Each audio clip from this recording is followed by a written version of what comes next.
आमला के भाजपा विधायक डॉक्टर योगेश पंडाग्रे ने डिप्टी कलेक्टर रही निशा बांगरे को कंफ्यूज्ड और अनस्टेबल व्यक्तित्व बताया है। उन्होंने कहा है कि वे भाजपा के लायक नहीं हैं, यहां आकर पार्टी को दूषित कर देगी। वे व्यक्तिगत स्वार्थ की राजनीति करती हैं। एक समय आमला की राजनीति में डॉक्टर पंडाग्रे के लिए चुनौती के रूप में देखी जा रही पूर्व डिप्टी कलेक्टर निशा बांगरे सबसे पहले भाजपा ज्वाइन करने का प्रयास कर रही थी। उन्होंने भाजपा से ही टिकट का भी खूब प्रयास किया, लेकिन अब दोबारा नौकरी पाने की जद्दोजहद में जुट गई हैं। ऐसे में उनके सबसे बड़े प्रतिद्वंदी विधायक पंडाग्रे ने निशा को सलाह दी है कि वे किसी दूसरी नौकरी की तलाश कर लें। परिवार और घर देखे उन्हें कांग्रेस और जनता दोनों ने नेपथ्य में भेज दिया है। काफ़ी अनस्टेबल व्यक्तित्व है उनका।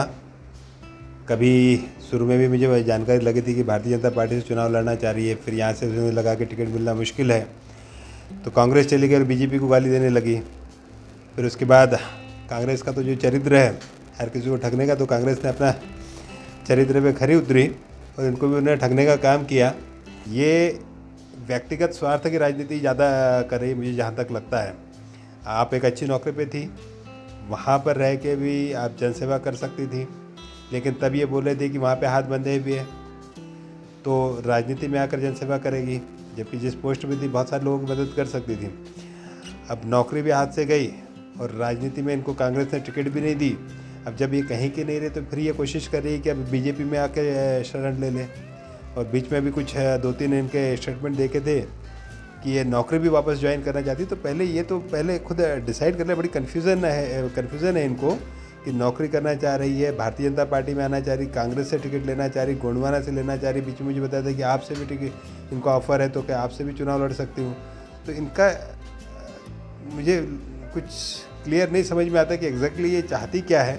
भाजपा में मैं क्या नहीं आने देना चाहता, शायद ही कोई आने देना चाहेगा, क्योंकि कोशिश हम लोग यही करते हैं कि अच्छे लोग पार्टी में रहें तो पार्टी भी अच्छे से चलती रहेगी और जनसेवा भी, जिसके स्वयं का कोई ठिकाना नहीं है कि कब क्या रूप बदल ले। मैं समझता हूँ कि ऐसे लोग तो नहीं आना चाहिए भारतीय जनता पार्टी में। जो भारतीय जनता पार्टी हमारी पार्टी विद द डिफरेंस है वो वैसे ही बना रहे और इस तरह के लोग तो पार्टी में न रहे जो आज इधर है और कल कहीं और हो जाएंगे। इनका कोई भरोसा नहीं है। अब वो जिस तरह से कांग्रेस का मैंने भी बताया था कि कांग्रेस बहुत अच्छी तरह से किसी व्यक्ति का उपयोग करना जानती है और कांग्रेस ने बिल्कुल वैसा किया उनके साथ।